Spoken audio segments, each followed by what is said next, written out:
It's My Nerd World, a Star Wars podcast. Glad you're with the show this week. Got a lot of ground to cover. We'll do a Bad Batch recap. Rather interesting episode as we continue to move through this stunningly beautiful series. I mean, on top of the fantastic storytelling, the show is just so enjoyable to just look at. Rogue Squadron gets a writer. We actually have a writer now attached to what is supposed to be the first new film to hit the big screen here in a couple of years.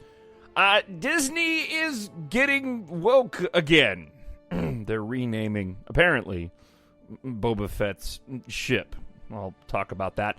Plus, we have a lot of listener feedback this week. Many of you answered the call and responded to my question from last week's show of, if you ran Lucasfilm, what would you do moving forward? So we'll dive into all of that on this week's show. Thank you so much for being with the My Nerd World, a Star Wars podcast. Remember, you can go to mynerdworld.net to find out about all things My Nerd World, including the sponsor of the show, which this week is the EMBARK Science Fiction Space Opera Series, written by yours truly and available at Amazon.com. Just search for Jon, Jon Justice, and EMBARK. And I do have an update on EMBARK at the end of the show this week.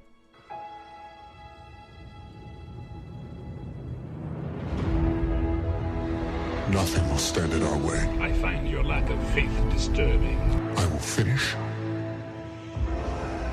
what you started. Who are you? I'm no one. There are stories about what happened. It's true.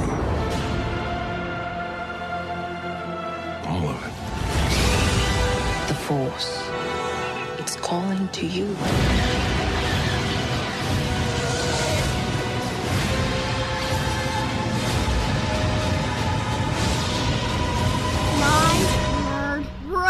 Just let it in.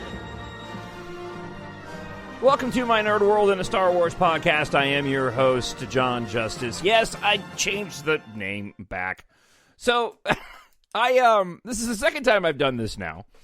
I had a thought about renaming the podcast. I did it, I don't know, a year and a half ago, 2 years ago. I had changed the show to Positively Star Wars. But that didn't really stick with me very well after I kind of tried it on for size. And then more recently, I had decided that I was going to change the name of the show to The Star Wars Reporter. And again, after a couple of episodes and listening back and looking at some of the posts and the way it was popping up, that also on the feeds, right, on your podcast feeds, that also it just wasn't feeling right. So, you know what? It's My Nerd World. It's a Star Wars podcast. That name says it all, and I will do my best to stick with it until I come up with another idea that I'll try out and probably not keep with, because that's just something that I do. If you want to email talkshownerd@gmail.com or Gmail, depending on how you how you refer to it. I saw that in a movie, and it made me laugh, because it's the first time I'd ever actually heard somebody go Gmail as opposed to Gmail. Also, I don't mention my other social networking accounts very often, so let me take a moment to do that before we dive into the content this week. So I have my personal feed, which is the one that I use most often, and that one is at Jon Jon Justice on Twitter. There's also at the My Nerd World. That is the account that I use for most things when it comes to the podcast, and and Star Wars related stuff. The at Jon Justice is one that kind of is all encompassing that I also use for my radio show. Also, one that I've an account that I've parked on and I haven't decided exactly what to do with it yet is at CF Authors. Conservative fiction authors, at CF Authors. I have an idea to perhaps do something with that down the road and make a place for conservative fiction authors to be. So I opened that account a while back. It's kind of sitting there. I tweet from it on occasion at CF Authors, but you can follow that one as well. And then lastly, the one that's devoted specifically and exclusively to my EMBARK science fiction series, and that is at EMBARK Books. You can find me there as well. So at Jon Justice, at The My Nerd World, at CF Authors, or at EMBARK Books. And you can find me on Instagram and Facebook if you look for Jon, Jon Justice. So let's dive into a little bit about the Bad Batch this week. I've been holding off on previous episodes about talking specifically about the show itself, but really enjoyed the show this week and thought, you know what, let's spend some time and talk a little bit about where we are in the Bad Batch. We are the spark that'll light the fire that'll burn the First Order down. There was a Q&A with one of the actresses along with the writers and showrunners for the Bad Batch recently, and a bunch of different podcasters were able to go and ask questions to the writers. It was a really it was a really interesting back and forth Q&A, and there wasn't anything specifically revealed that was earth-shattering, more a lot of commentary and dodging of comments about where the show is going. So a majority of the individuals working on the Bad Batch also worked on Star Wars Resistance, and somebody had made a comment that and asked, how did they word it? They worded it in such a way where they tried to give the writers of the show the opportunity to answer the question, knowing that it was going to be entering into potentially some spoilery territory. But even with the attempt to do that, they still didn't answer the question except to say this. So the question was, for the older characters that showed up in Star Wars Resistance, which was obviously post Return of the Jedi, could we see some of those characters or a character in the Bad Batch? And the way they worded it was, is there a character from Resistance that you would want to see in the Bad Batch? And the writers basically said that, well, they didn't want to answer that question for fear that it might be too revealing. And then added that what they will say is that the show is going to be going to unexpected places, which I thought was interesting. Now, that doesn't necessarily mean that we're going to get, a huge shocking revelation. And for example, what we'll talk about with the Bad Batch this week was the revelation in this show, which I'm leaning more towards it being a lot more than what it is that they talked about. But I am, obviously, like everybody, genuinely curious about where the show is going, and I'm excited to hear them say, hey, you ain't seen nothing yet. That was one of the quotes. It's like, okay, all right. That's a bold statement because Star Wars fans are tough to please, so we'll see whether or not that checks out down the road. So let's dive into the article here. I pulled up an article from Den of Geek to kind of recap the Bad Batch show, and I'll provide you some of my own commentary. So in the article, they say, despite being called the Bad Batch, much of the story in the latest Star Wars animated series actually revolves around Omega, the mysterious clone who runs away from Kamino and the Empire with Clone Force 99 at the start of the show. Once just a medical assistant working in the cloning facilities, Omega is now a fugitive on the run from both Imperial forces hunting the Bad Batch and the bounty hunters sent by the Kaminoans to retrieve her. Along the way, Omega learns to defend herself, becomes closer to the rough-around-the-edges clone mutants of Clone Force 99, and begins to discover what makes her so special. In fact, Bounty Lost, and there's spoilers here for those that haven't seen Bad Batch, so in Bounty Lost, it solves the whole mystery. We learn that Omega is actually an unmodified clone created from Jango Fett's DNA, just like Boba Fett. Her name ties into Jango Fett's clone son, who was originally designated the codename Alpha before the bounty hunter named him. Yes, Omega is sort of Boba Fett's sister from a certain point of view. It's Tech who reveals the truth to his companions after studying Omega's DNA more closely. I further analyzed Omega's genetic profile and discovered she has pure first-generation DNA. All the clones were created from a host named Jango Fett, while our genetic structure was modified for growth and acceleration and obedience. Omega is pure genetic replication.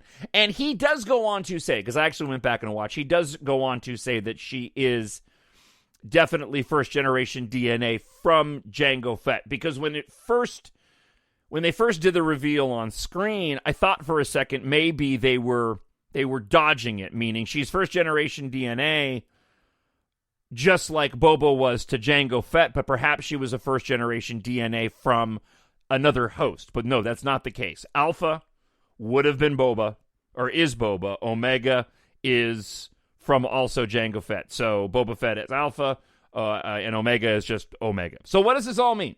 Well, earlier episodes alluded to the fact that so many generations of clones have been created from Fett's DNA that at this point, the original genetic template has been stretched too thin, resulting in mutations in the line as opposed to one-to-one copies of the Gen 1 clones. The roguish Bad Batch, for example, are a result of these mutations. The Empire sees these mutations as diminishing returns, and the fact that the clones are designed to age much faster than natural-born humans means that this army will be soon obsolete. As Admiral Tarkin makes clear in the first episode, this is why the Empire is considering doing away with its clone army altogether, instead of building a new army of conscripts and volunteers at half the cost. Kamino Prime Minister Lama Su doesn't want to lose the Empire's business, which is why he's determined to get Omega back. Since the Kaminoans have lost track of Boba in the years since the Clone Wars started, Omega is the only remaining source of Jango's original DNA, the key to creating more Gen 1 clones and restoring its line of Jango Fett clones to their purest form.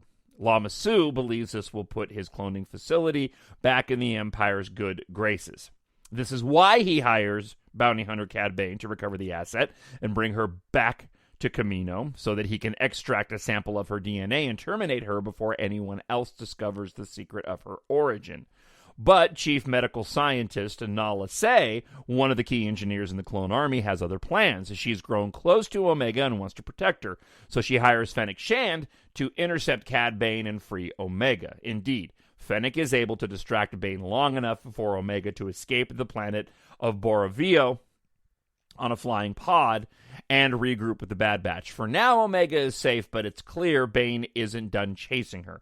Now, it remains to be seen what Omega's origin means for the future of the show. Bounty Lost ends with Hunter and the rest of the Bad Batch telling her the truth about where she comes from and why she's different from the rest of the clones. Could knowing that she's secretly another member of the Fett line motivate her to seek out her brother Boba? That would certainly be one interesting family reunion. So again, this dovetails back into the comment that I made a moment ago from the writers of the show of you ain't seen nothing yet. It seems pretty cut and dry what's happening here, and that Den of Geek article lays it out succinctly, right? Omega is a Gen 1 female clone directly taken from Jango, right? She is essentially the Alpha and Omega to Boba.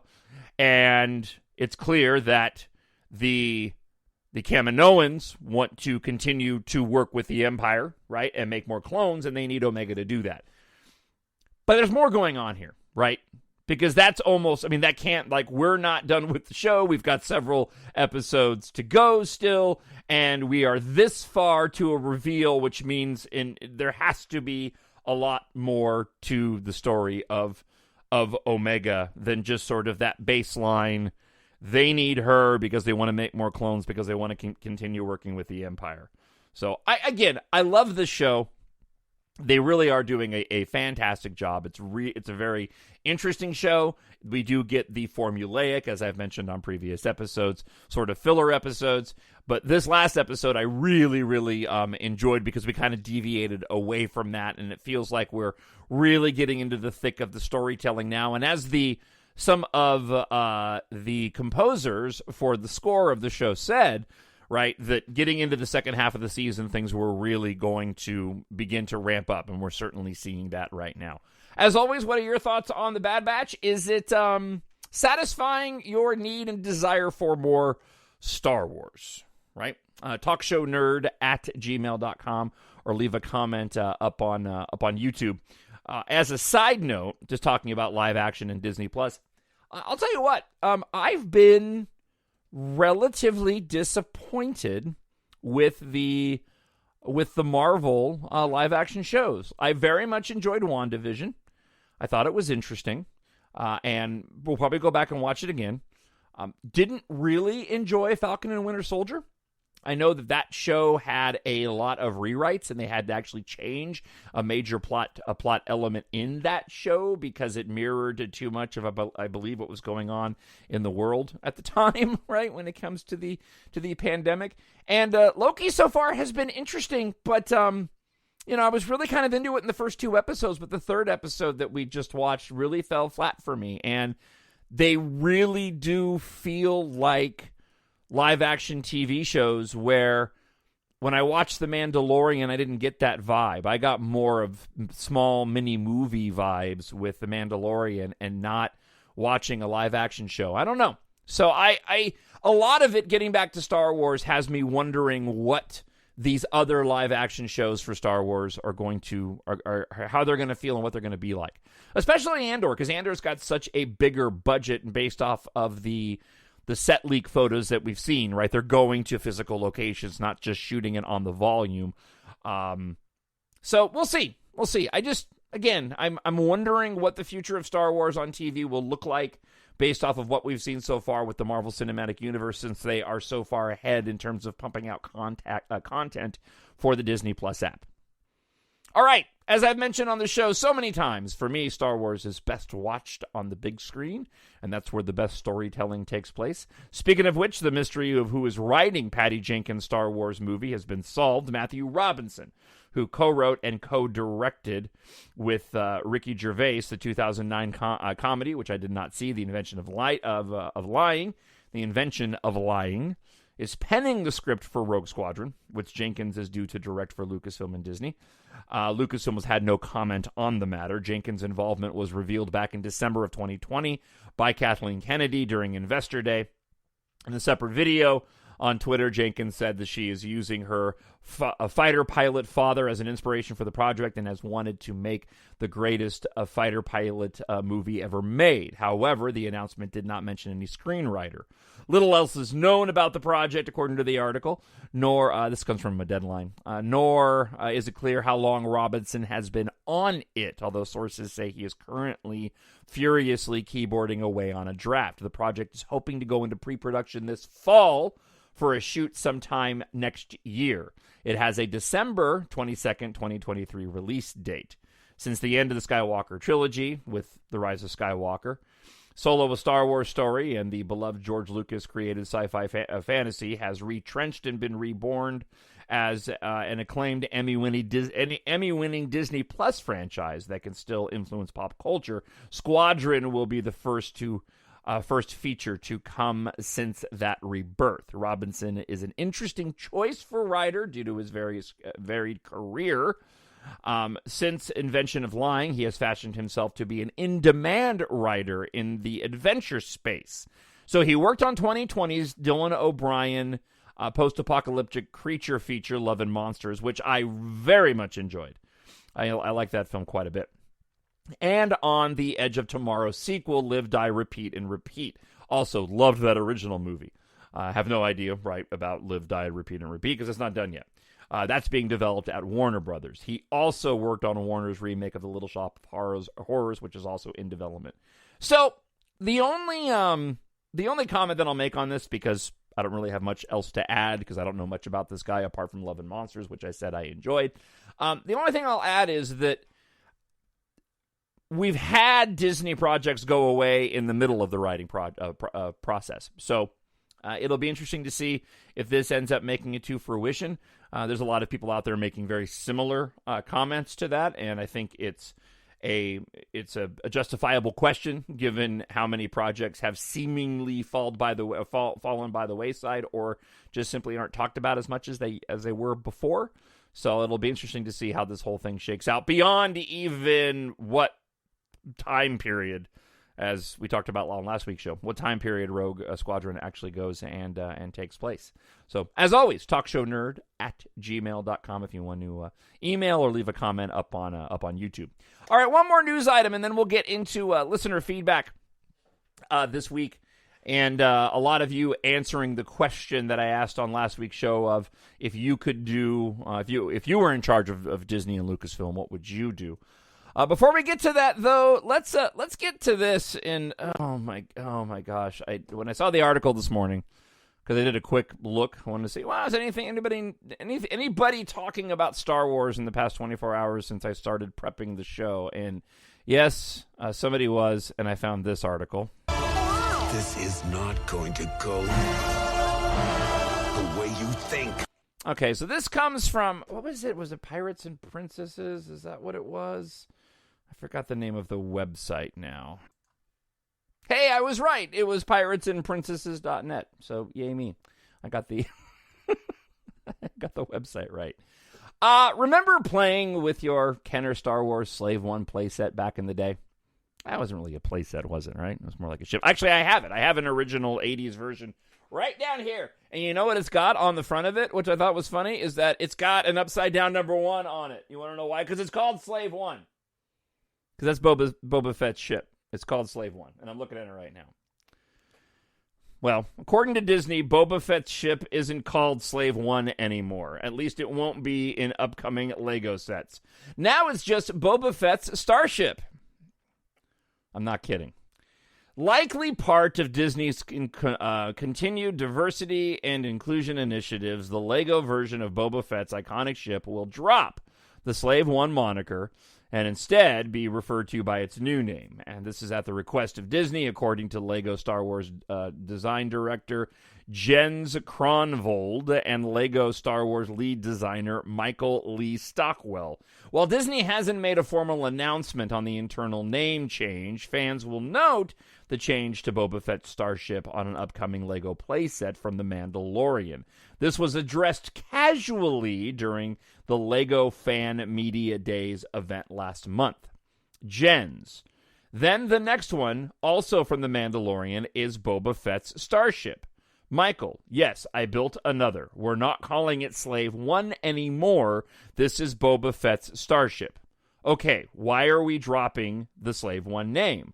Jens responds, everybody is. It's probably not something which has been announced publicly, but it is just something that Disney doesn't want to use anymore.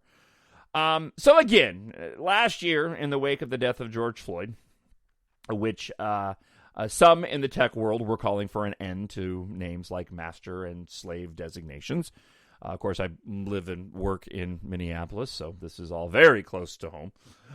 It'll be interesting, the article goes on to say, to see if the Slave One name change carries over to the entirety of the Star Wars canon, or if it's just because this product is marketed to kids. If I had to guess, I'd wager this is a company-wide mandate. I would too, given the current political climate at Lucasfilm in particular. With the Book of Boba Fett coming to Disney+, maybe Lucasfilm can at least concoct a plausible story reason for the name change and give us something better than Boba Fett's Starship. Now we just have to, wait to see how this goes over with longtime Star Wars fans. That would be me, some of whom have sunk thousands of dollars into Boba Fett and Slave One merchandise.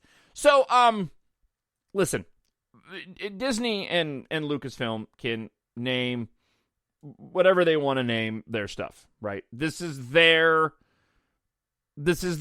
franchise now. They bought it from George.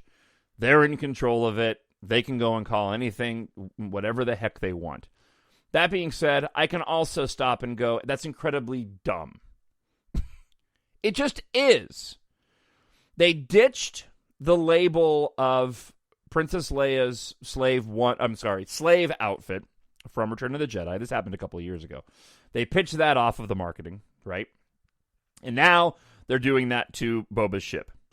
Listen, the word slave is not exclusive to its usage being pushed in narratives within our culture, okay? Certainly not identity politics. And I don't want to go too far down this road, but I just want to say this is really, really dumb.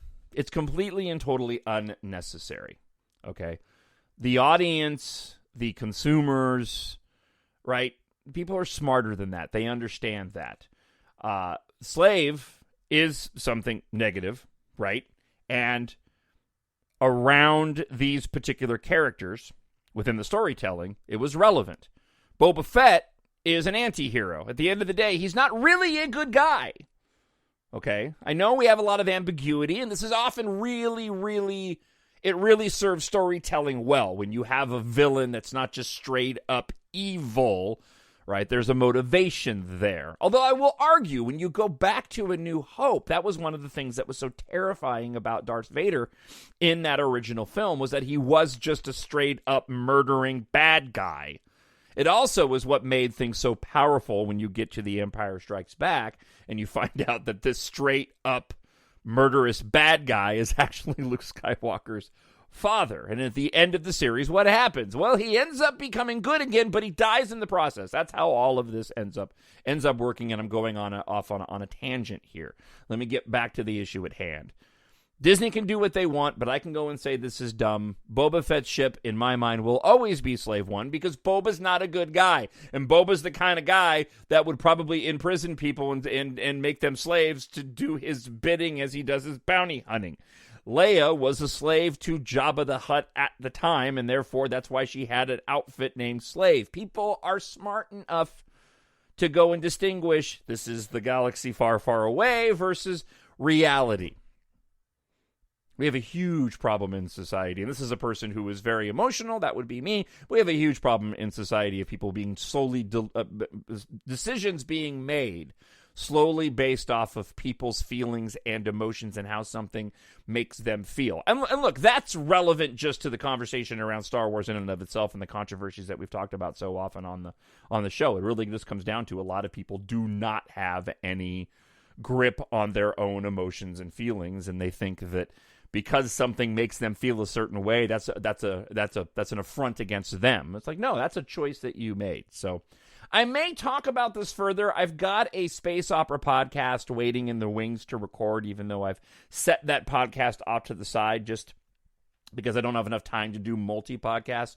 I may get into this particular issue with a little bit more depth on that show, perhaps next week when I record it. But in the meantime, curious to get your thoughts on this. At the end of the day, I don't care. Like I said, Disney can do whatever they want to do. I just think that it's incredibly short-sighted and dumb. You know, the public is smarter than that. They know that just because Boba Fett's ship is named Slave One, it's not a reference to anything that's supposed to be offensive. And if you get offended by that, that's a choice that you are making. TalkShowNerd at gmail.com. That is the email address. All right, let's get to your listener feedback this week. I need someone to show me my place in all this. Friend of the show, Shlomo, writes this. After careful consideration, if I ran Lucasfilm, I'd put Jon Justice in charge and call it a day. That's funny. Wait. I just had this fever that if I did that, we'd end up with a weekly series based at the Corellian shipyards where we would see the assembly line putting together a different type of vehicle each week, with the lead character being the chief development engineer. Jon Justice presents Star Wars vehicles. That's actually a really good idea. I actually had a story in mind, and I was considering writing a short prequel to EMBARK Book 1 that I could give out as an incentive to have people sign up for the mailing list. By the way, if you're not on the mailing list for My Nerd World, I hope you go to mynerdworld.net, wait for the little pop-up window there, and sign up to be on the mailing list. But I had this great idea, and it was spawned from an idea that I had for a Star Wars film where we would actually see a story, kind of like, remember the movie Tucker? Right? But a story of when the first X-Wing fighter was developed, and perhaps it was my thought process was an engineer or I don't know, do engineers design spaceships? Whoever designs spaceships has a son or a daughter serving under the rebellion who is an inferior starfighter and ends up getting killed, and so he spends his time developing a better starfighter and comes up with the X-Wing. I thought that would be a fantastic idea for a movie. So thank you, Shlomo, for the comment. I appreciate it. All right, let's move on, and we go to a friend of the show, Severin, who writes this. Hello, John. While I am not at all picky when it comes to Star Wars, my initial thought when you asked what we'd do if we were at the helm of Lucasfilm was, give me more Rey. And not child Rey, nobody on Jakku. I want Rey Palpatine. that there's a ton to learn about post The Rise of Skywalker. Totally agree. In fact, I feel like there's so much more to delve into when it comes to the entire prequel cast. I'm not done with BB-8. I'm not done with Poe. I'm not done with Porgs, Finn, Zori, or Dio. And I'm certainly open to having a heavy dose of Ben Force Ghost too. Heck, why not just go with what you said? That would tick my boxes 100% and then some. The possibilities post The Rise of Skywalker are limitless, especially with the massive gems there are yet to be mined from the cast and the characters of the prequel trilogy. I want to see new planets, a Kyber crystal cave, and Broom Boy as a teen. I want Rey's golden lightsaber to test its metal. I want the aged Ahsoka to whisper a shocking secret. I want Poe in trouble with some moof farmers. Just work with the pure gold you have sitting on your laps already. Like I said, I love Mando. I love the plans for Obi-Wan's backstory. I'm excited for the Book of Boba Fett. But can we get going on with Episode 10? I fell in love with Rey the moment I saw her sandy little face in 2015, and I'd be simply ecstatic if we get to know her more of her moving forward in the galaxy. Not filling in gaps. That's been done to death already. I'm ready to boldly go where no man has well, you get the picture. Cheers, Severin. Last shameless book promotion because Severin commented on it. I just finished The Vanishing War. That would be book 3 in the EMBARK series. A few weeks ago, and I absolutely loved it. I'm so glad I found the time to get back into it and finish out the trilogy. Fun, very sweet, very satisfying. Can't wait for the audiobook for Gahan Corbijn next. Audiobooks, podcasts, and radio are lifesavers when it comes to life as a new mom. And I wrote her back, but I'm really looking forward to when people, depending on where you are, if you're reading my EMBARK series, I'm really excited for people to get to the Rocket Queen, which is book 5. I've just finished book 6, and I'll do a longer update here in a moment. But book 5 is a very special book to me. I took some big risks, and especially if you're a Disneyland fan, and I've talked about this before, definitely check out The Rocket Queen. It can be read as a book 1 in a new trilogy, but there are quite a bit of callbacks and references and connections to the previous stories, so I would encourage you to read all of them. But if you're just a science fiction fan, you haven't checked out the EMBARK books yet, and you are a Disneyland fan, definitely check out The Rocket Queen. All right, got a few more comments here to get to. First off, a friend of the show, Miranda, writes this: "Well, some of you have some ideas about what you would do if you ran Lucasfilm. I have an idea of what the fandom can do, and believe it or not, this came to me while I was doing some writing. Since we seem to be talking about what goes on a weekly basis, is the status of the fandom. Clearly, the fandom still has issues beyond repair."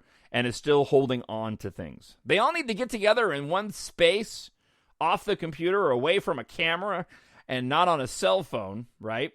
Every group, every subgroup, have 1 or 2 members from all these groups like it's Noah's Ark. Let them all go to town, throw punches, bring on the insults and buzzwords. Have a screaming contest. Bring out plastic sabers.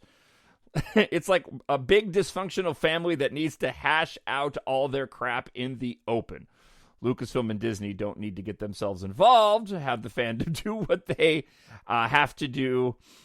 If this is what it might take, a huge, huge fight to truly get their points across, have an understanding, and maybe have true healing. Many still feel it's broken beyond repair, but the solution to something about their issues is easier than they realize. You just need to talk, not yell, or holler, or cower behind their electronics, but sit and listen and say their truth. That's funny, Miranda. No, I get what you're saying, but I also think this is just the world that we live in, and there's going to be no way to get away from it until the power of social networking diminishes, and it has way too much power as it is. That's why I had my idea that I had last week. I liked the idea, man, of going all in and just go with episode 10. You know, the fandom, it seems to be so, torn over what to, over their thoughts of the Skywalker saga, and people say we need to get away from it and all that. No, man, I say go all in. Make 10, 11, and 12, and you watch. The fandom will erupt, but if you make good stories, it's going to be the most talked about stuff. All right. Couple more here. Jay Stickles says this: if I were head of Lucasfilm, I'd make a Luke series right after Return of the Jedi. At the start, he'd be looking for Jedi artifacts and texts. Then he'd get Grogu. Then Luke would start his Jedi temple and have the story go all the way up until he takes on Ben as an apprentice and have them go on adventures. We need Luke's story after Return of the Jedi, preferably with Sebastian Stan. Obi-Wan and Anakin, animated series between The Phantom Menace and Attack of the Clones, Knights of the Old Republic TV or movie series, Jedi Sith War, Jedi Mandalorian War, and Revan Darth Bane series, Dawn of the Jedi Sith series. I would be down with all of that. Jay Stickles. And lastly, Dale Erdman says, I would build into it as they are. Luke's story is the last thing I'd add before I'd add Rey Palpatine's story. The very last thing. I would allow fans to discover why they made the EU Legends. They'll soon see through the Bad Batch, through the Book of Boba Fett, and other stories why they didn't do the unfinished Clone Wars Season 7. Thank you, Dale, for the comment, as always. And thank you to everybody. You can email talkshownerd@gmail.com, talkshownerd@gmail.com, and you can also leave a comment up on YouTube as well. All right, that wraps up the show this week. A quick EMBARK update. Book 6 in the EMBARK series, Fear the Dangerous Night, is finished, and right now in the editing process. So that has to go through a couple of processes through me before it gets sent off to my beta reader and to the official proofreader and copy editor. So at the moment, I'm hoping to have the book out sometime in late July. I had anticipated getting book 6 and 7 out much earlier than that and had a whole schedule laid out, but unfortunately, life just got in the way. And book 6...